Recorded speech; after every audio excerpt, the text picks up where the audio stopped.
From the Paddock Mall Studios, this is WOCA, Ocala, Gainesville, The Villages, 1370 AM, 96.3 FM, The Source.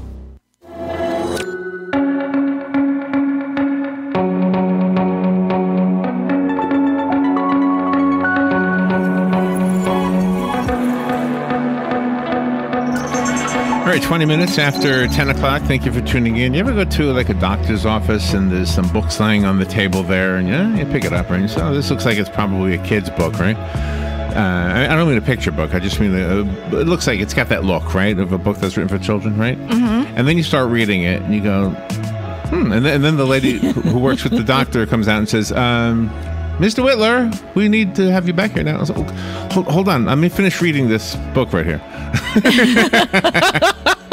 So you don't have to be a child to read this one. It's called Louisiana's Way Home. I was taken by this one, and fortunately for me, I was at my desk. I wasn't waiting for a doctor. But I was just trying to imagine, sometimes when things are labeled as a children's book, I don't know, maybe I'm just a child at heart, or maybe I just love really good stories. That's what this is. It's a really good story. And Kate DiCamillo has been with us before. She's on the phone again. Look at this, Robin. It's #1 on Amazon. Nice. #1. Oh, my nice. gosh. How exciting is that, right? We're still doing a show, sir. Sorry. Just trying to call through the window here. I know. Kate is one of America's most beloved storytellers. She's certainly one of our most beloved storytellers. She's a 2-time Newbery medalist, a former national ambassador for young people's literature, an award-winning New York Times bestselling author, and probably gets more kids to find a love for reading than anybody else. And she's also a University of Florida Gator alumni. Oh, I didn't know that. Go Gators. No, she just told me. Go Gators. Oh, gosh. Okay, Kate, good morning. How are you? Oh, I'm really glad to be with y'all, and I loved that intro. I love the image of you sitting there in the doctor's office, reading the book and not going to the appointment at all. I did go to my appointment, and it wasn't with your book, but it has happened with a book that was like your book. Intended. Why can't it happen with my book? Well, because I got yours in my office here at this place. I don't work at a doctor's office. But I love that you talk about how. I mean, I do think I think a couple things. I think you're probably a kid at heart, like I'm a kid at heart, but I also think there's a lot of what adults need is in children's books, and that was part of the magic of Harry Potter, was it let adults know that it was okay to read kids' books. So I don't think like that. Yeah.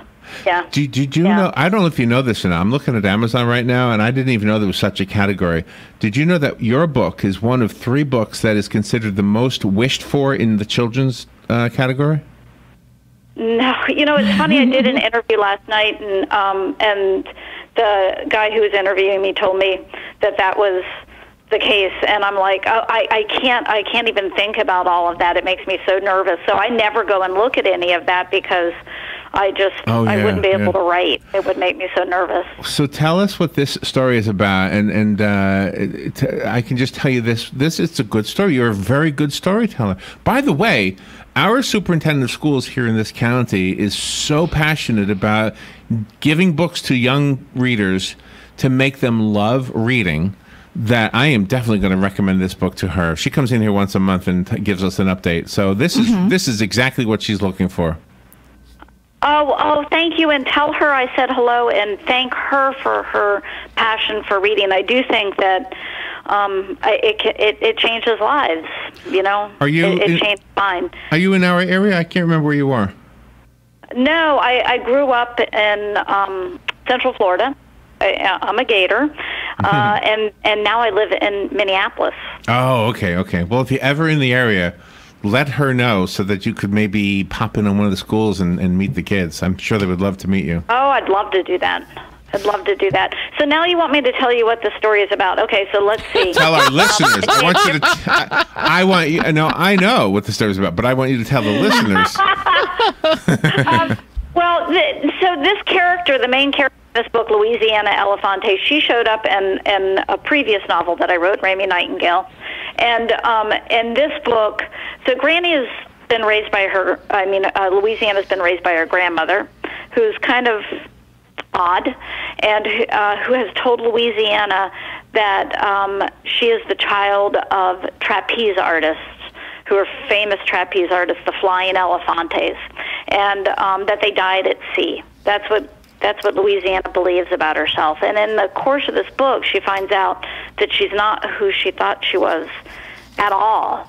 And she has to decide who she is. And so a lot happens in this book, and some of it, as Louisiana says, is very sad, and a lot of it is joyful. And it's also funny sometimes because Louisiana is, my mother would call her a piece of work.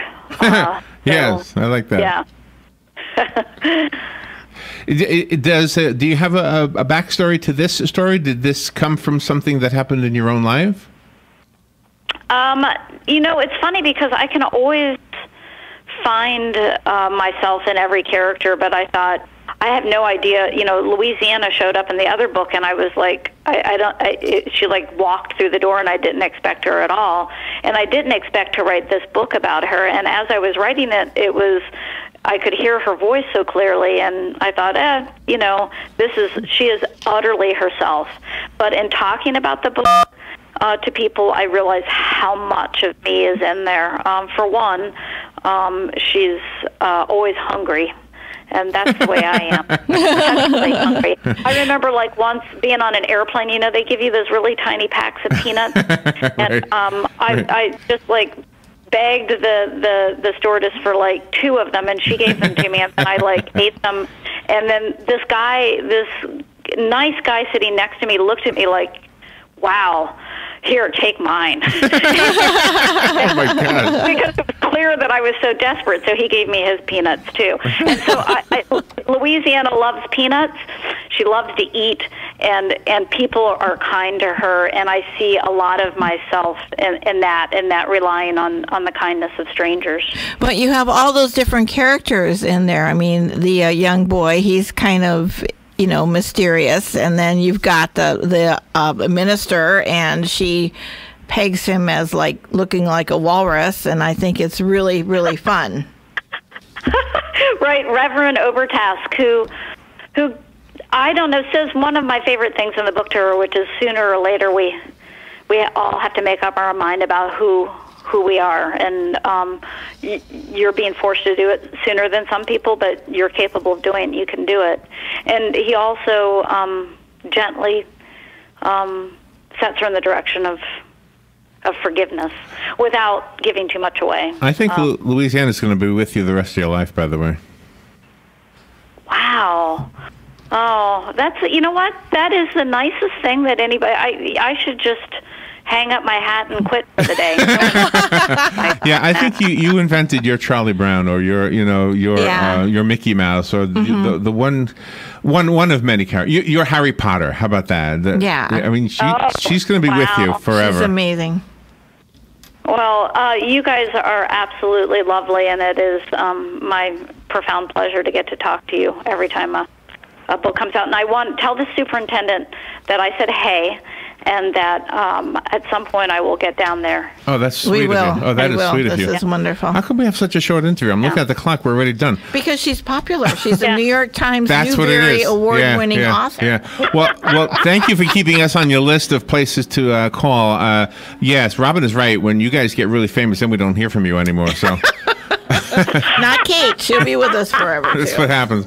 You'll always hear from me. Thank you. All right, have a wonderful day. I have a copy of the book. Call me if you want it. The rest of us have to go buy it. Kate has a website. Kate, is it KateDiCamillo.com? That's it, and I'm on Facebook, too. All right, I know you got to run. Thank you so much, Kate.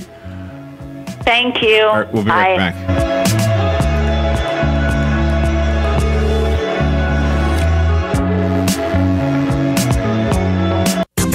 Partly sunny on this Wednesday. There can be a shower or thunderstorm in spots, mainly in the morning hours along the coast. Generally in the afternoon across the interior, the high 86 at the coast near 90 inland. Winds tonight, patchy clouds, a late night shower in spots along the coast, low 69 to 73, and then 78 at the coast. For Thursday, times of sun and clouds. There can be a stray morning shower along the coast, but dry in the inland areas. The high 87 along the coast, 91 inland. From the Florida Weather Center, I'm Joe Lundberg. Here is your 1-minute news brief. Governor Rick Scott and Senator Bill Nelson faced off last night in a debate that focused on gun rights, economy, environment, and the response to Puerto Rico after Hurricane Maria. A 9-year-old boy was arrested after he brought a loaded gun to his Fort Lauderdale school and aimed it at 3 classmates. Ocala Electric Utility is reminding its customers to stay alert for potential utility payment scams. OEU states that they will never call its customers demanding payment using a prepaid card or a debit card. FEMA is being faulted for inadequate oversight of debris removal operations after Hurricane Irma. State Senator Dorothy Hukill has died just days after she ended her re-election campaign to enter hospice. She was 72. Red Lobster says it will no longer automatically give out plastic straws to customers, and a scrawny dwarf planet nicknamed the Goblin has been discovered well beyond Pluto. My very educated mother just served us 9 peanut galleries. And that is your news brief from The Source. Howdy, folks. RL here for Dairy Queen. As fall approaches, it seems our taste buds change gears, and things like char-grilled